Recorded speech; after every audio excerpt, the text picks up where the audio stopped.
makanannya enak. Ini yang kedua kali sih. Enak lah buat makan nyaman, nggak bisik. Ada menu barunya nih, kita punya chicken wing saus mentega dan kemudian ada jus belimbing bulu, ini sebagai obat ya. Mantap.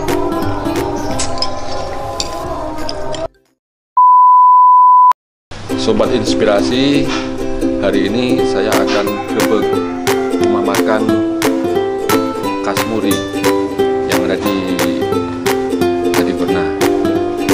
Ikuti terus channel Inspirasi Usaha untuk mendapatkan konten-konten menarik yang ada di channel kami. Let's go!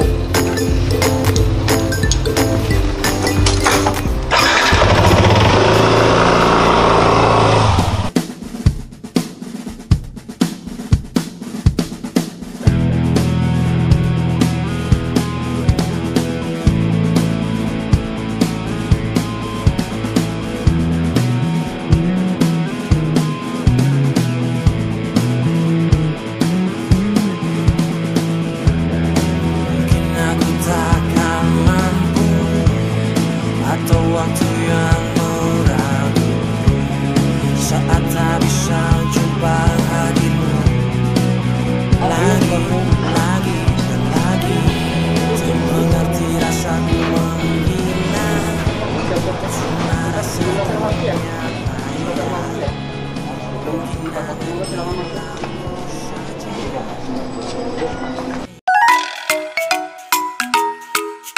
Dari mana, Mas? Dari Brebes. Brebes ya, sengaja datang ke sini. Apa pertimbangan Mas datang ke sini? Tempatnya asik, bagus ya. Terus makanannya enak. Ini yang kedua kali sih. Senang sama es kacang merahnya itu paling mantap. Yang dipesan apa ini? Ini mie ayam ceker bakso sama wedang rempah.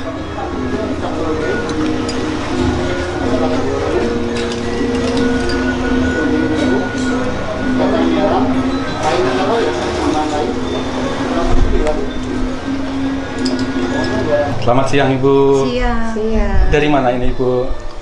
Dari Slawi. Slawi ya.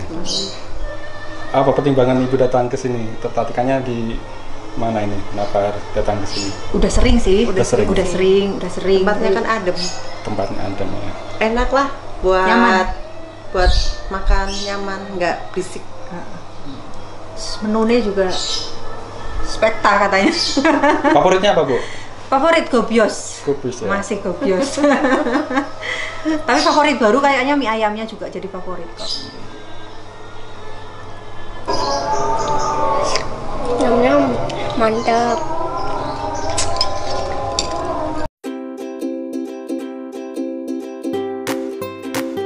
Oke Mas Kasmuri, Iya. terima kasih sudah diberikan waktu Sama-sama. Mas Kasmuri. Saya itu kemarin melihat suasananya luar biasa sekali di sini. Alhamdulillah. Nuansa yang menyenangkan sekali ya. Desa tapi nuansanya kayak bintang 5 gitu.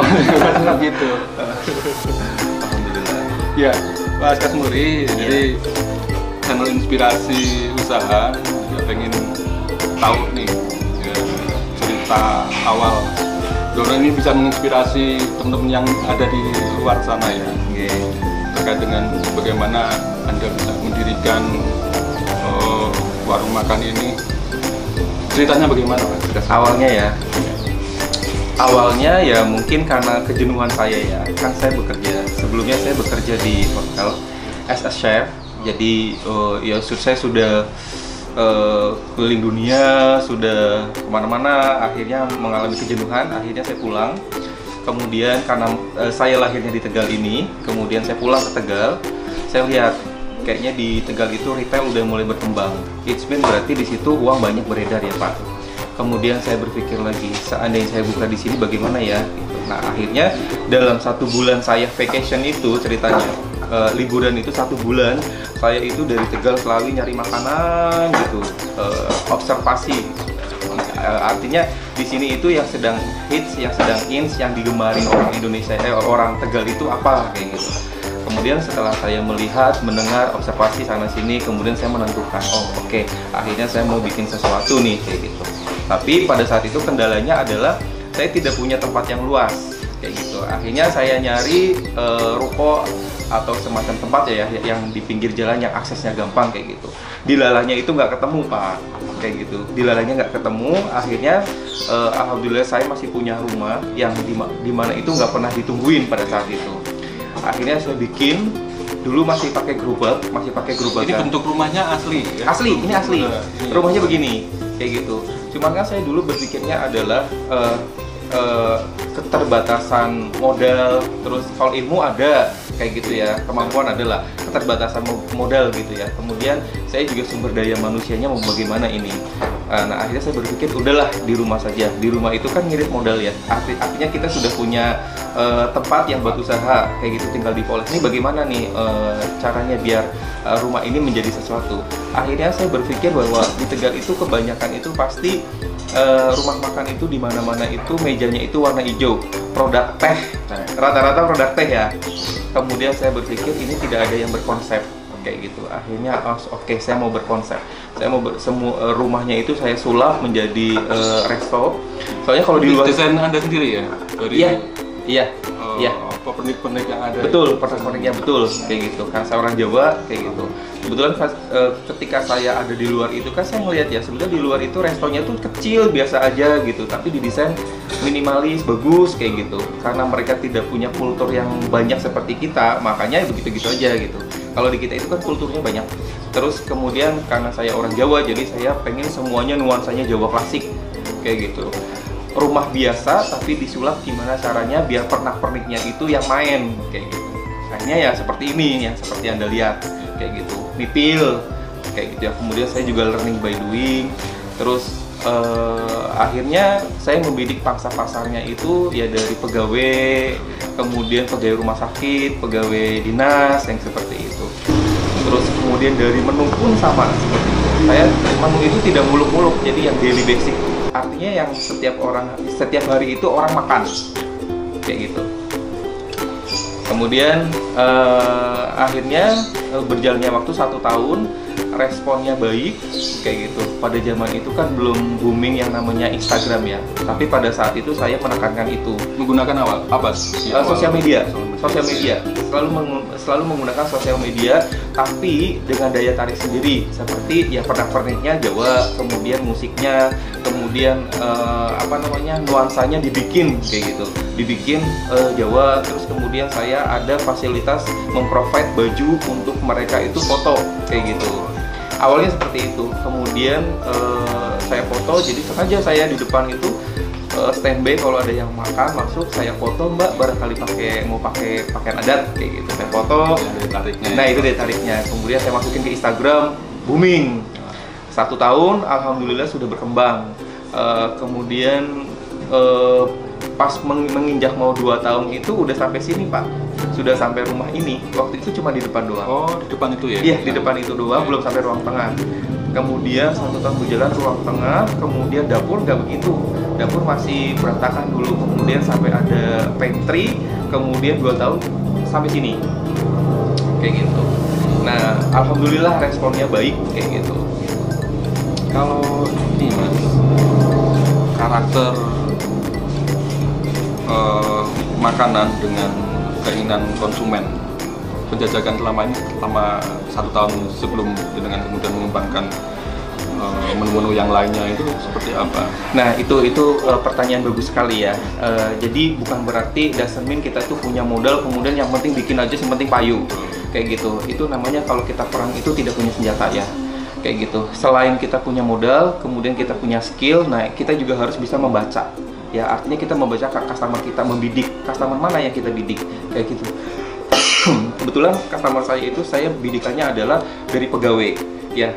Pegawai it mean berarti mereka punya uang toh kayak gitu. Kemudian pegawai itu pasti dia tidak mau makanan yang aneh-aneh, makanan yang daily basic yang ada di rumahnya dia. Nah karakter dari makanan kita setelah saya mencicipi kayak gitu, kalau karakter orang Tegal itu kan kalau nggak asin pedes ya, asin pedes. Kalau dia ada manisnya dibilang kolak. Terus kalau misalkan dia ada rempahnya Dia bilang katanya bau jamu kayak gitu. Tapi seiring berkembangnya waktu, orang Tegal itu semakin pintar ya. Selain mereka punya uang banyak juga semakin pintar. Artinya dia makan di mana-mana, kemudian warung makan Padang juga sudah berbanyak ya di sini ya. Membandingkan juga ya? Iya, membandingkan. Akhirnya karena dia tuh taste-nya sering mencoba, akhirnya sudah tidak alergi lagi kayak gitu. Mereka tidak alergi dengan makanan-makanan dari luar kayak gitu. Nah, ketika itu saya memperpadukan ya, artinya harus ada rasa asam, harus rasa pedas, harus ada rasa asin. Kemudian karena saya juga biasa saya kuliah di Bandung, biasa ada rasa manisnya, akhirnya kombinasi itu kayak gitu. Alhamdulillah ketika saya bikin formula, kayak di sini tuh the best-nya itu ada kepala manyung, kemudian ada grobiosan kayak gitu ya. Akhirnya ketika saya mencoba itu kena kayak gitu sama lidahnya orang Tegal kayak gitu. Jadi rasa manisnya tidak dominan, tapi di sini ada asam pedas, gurih.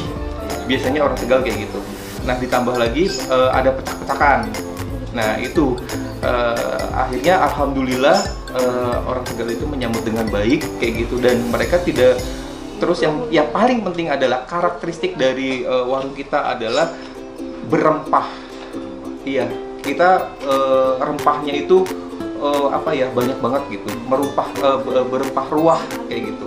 Karena itu memang identiti dari culture kita kan berempah ya. Jadi buat saya adalah kita jangan alergi sama itu kayak gitu. Mambu jamu, mambu apa gitu. Itu mengoptimalkan rempah-rempah itu. Iya, potensi yang ada di kita kayak gitu. Jadi kita jangan alergi kayak gitu. Kayak misalkan kita ada lada, kemudian ada bahan bumbu yang mereka tidak kulino ya, yang tidak terbiasa, kita harus masukkan itu. Jadi biar mereka terbiasa dengan itu. Kalau minumannya? Nah, kalau minumannya kita punya jus belimbing bulu. Jadi, nah itu ya. Itu enak. Iya, itu enak tuh. Nah, makanan yang ada di kita itu mayoritas itu tidak ada di restoran yang lain. Minumannya pun sama kayak gitu. Kita punya minuman dan makanan itu yang tidak ada di restoran yang lain. Menariknya di situ. Iya. Itu yang bikin orang balik lagi ke sini dan ke sini lagi. Contoh untuk makanan itu kita punya grobiosan. Nah, grobiosan itu kuah kuning garang asam berempah, pedas, kemudian kalau kita bilang rich flavor, jadi flavornya kaya gitu, kaya akan rasa kayak gitu. Itu untuk makanannya. Kemudian di sini itu terkenal dengan rasa pedasnya kayak gitu. Kemudian untuk minuman itu kita punya jus belimbing bulu. Jus belimbing itu yang buat sayur asam ya. Nah, itu selain buat obat, buat darah tinggi, buat hipertensi ya, darah tinggi, hipertensi, itu juga bisa buat menurunkan kolesterol. Bahkan kebanyakan orang yang pasti itu tanpa gula, kebayang nggak? Ya, tanpa gula aja kan sudah asam ya, tapi itu kan tetap enak gitu ya, asamnya segar gitu ya. Bahkan ada orang yang mau tanpa gula. It's mean apa? Berarti mereka itu sadar sehat. Tapi belimbing bulunya kan pilihan juga kan? Pilihan. Itu pilihan. Itu. Kemudian ada jenis es yang lain juga yang berbeda sama di restoran. Kita punya koenisasi. Terus kita punya kacang merahnya berbeda. Ya, kalau boleh tahu itu produk-produknya dari dalam kota di sini sendiri atau ngambil dari luar? Enggak, kita memaksimalkan semua produk potensi dari sini semuanya. Kacang merah di Guci banyak. Bisa ya. Ternyata beliau itu memaksimalkan potensi yang ada di Kabupaten sendiri. Bangga dengan Kabupaten Tegal. Betul. Nah, itu. Soalnya kalau misalkan bukan kita siapa lagi kayak gitu. Maaf ya, kalau kayak apa ya, kayak sekarang kan beredarkan makanan fusion atau makanan yang dari luar. Padahal itu juga kan sebetulnya street food yang dari luar ya. Kalau misalkan karena saya pernah ke sana gitu ya. Jadi saya lihat sebetulnya itu makanannya itu nothing gitu. Cuma di kita jadi something. Kenapa kita tidak menginikan dari makanan dari dalam kekayaan dari kita sendiri kayak gitu. Tapi diolah, dikemas sehingga menjadi orang tertarik. Bisa ya, kan kayak gitu. Juga bisa jadi obat itu. Betul. Di tempat lain kita suka bekas junk food dan lain sebagainya, yang makanan-makanan instan itu yang mungkin berbahaya. Tapi di tempat sini khusus menggunakan potensi lokal yang itu justru sebagai obat juga. Betul, ya, betul, ya. betul.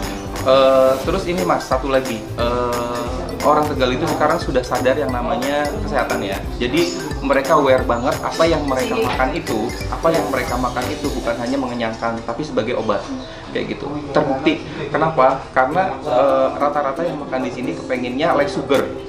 Itu satu. Kemudian ketika saya menjelaskan bahwa ini ada minuman ini adalah fungsinya ini, mereka akan antusias, ya, dan mereka suka kayak gitu.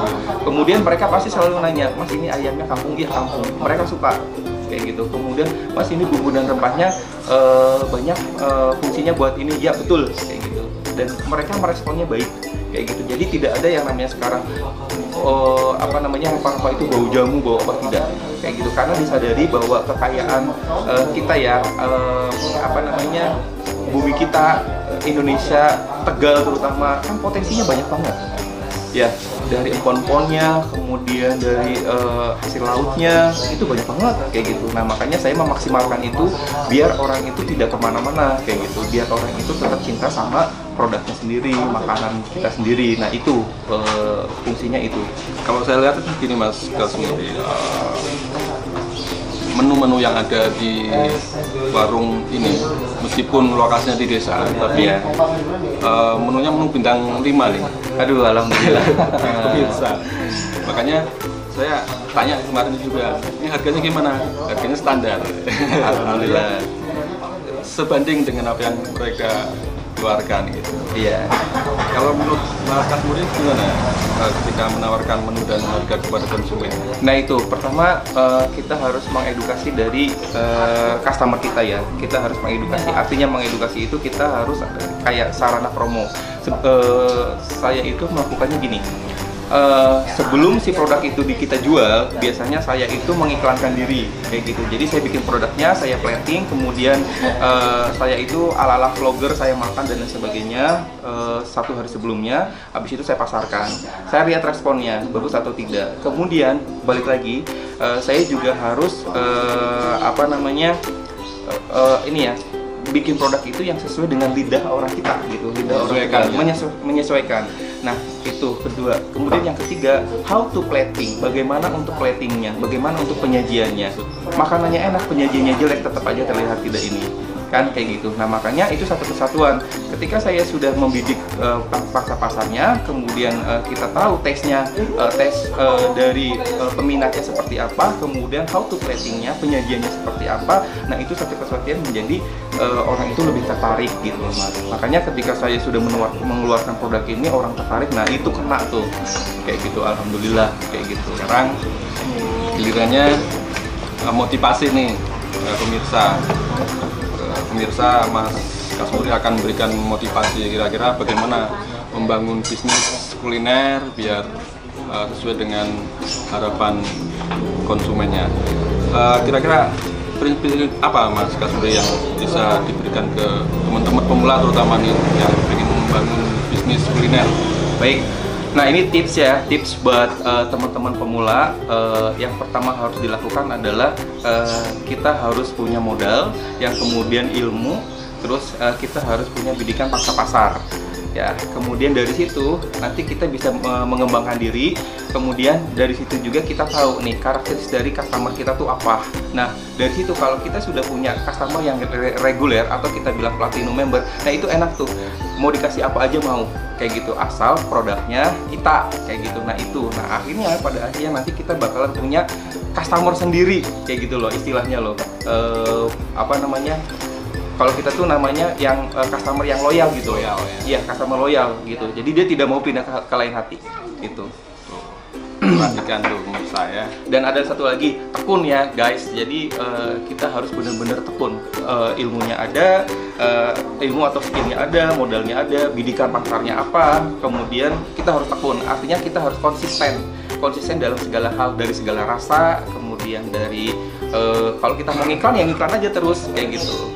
Jadi jangan hari ini ngiklan, besok enggak, hari ini rasanya enak, besok enggak. Nah itu customernya bingung. Tapi kalau misalkan kita konsistensi, skill, kemudian modalnya ada, itu pasti bakalan jalan. Terus biasanya gini Mas, sebenarnya kaitannya dengan pemula itu ketika ingin memulai usaha, jadi dia akan bertanya modalnya gimana Mas dan lain sebagainya.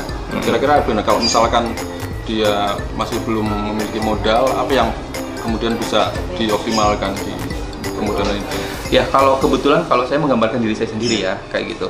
Pada saat itu saya juga memaksimalkan diri ya, memaksimalkan diri artinya memaksimalkan modal, memaksimalkan potensi dan memaksimalkan sesuatu yang ada di kita kayak gitu. Dan saya juga bukan anaknya Susilo Bambang Yudhoyono ya yang langsung ini juga saya kira bangun warung seperti itu juga nggak kecil juga modalnya.